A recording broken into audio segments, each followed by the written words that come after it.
Welcome to my YouTube channel. বন্ধুরা, আজ আমরা নবম শ্রেণীর দ্বিতীয় পর্যায়ক্রমিক মূল্যায়নের একটি গণিতের প্রশ্নপত্র আলোচনা করব। দেখো, সঠিক উত্তরটি নির্বাচন করে লেখো। 1 গুণ 4 সমান সমান 4 নাম্বার।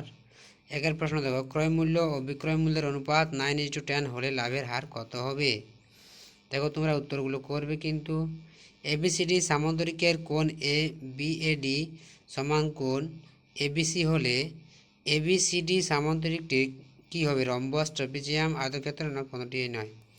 3 প্রশ্ন, এ -7 এবং 3 বিন্দুদ্বয়ের মধ্যে দূরত্ব 5 একক হলে এর মান কত হবে?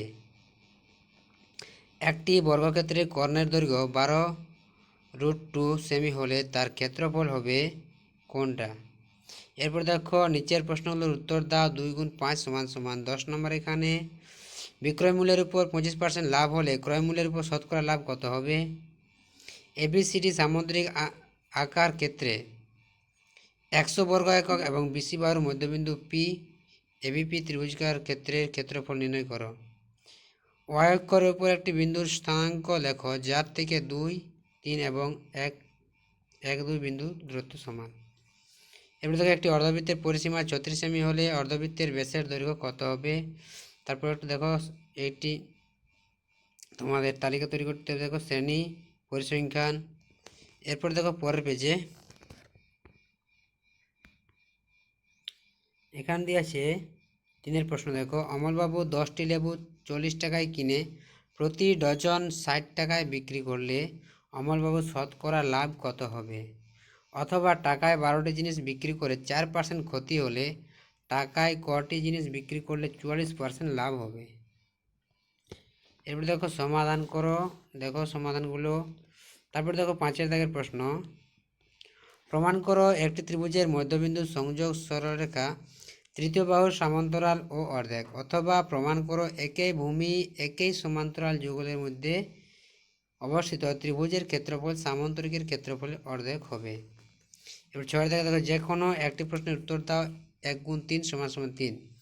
ত্রিভুজ এবিসির এডি মধ্যমার মধ্যবিন্দু ই এবং বর্ধিত বিই এসি বাহুকে এফ বিন্দুতে ছেদ করেছে। প্রমাণ করো এফ সমান 1/3 এসি। অথবা ত্রিভুজ এবিসির এডি মধ্যমার উপর পি যে কোনো একটি বিন্দু।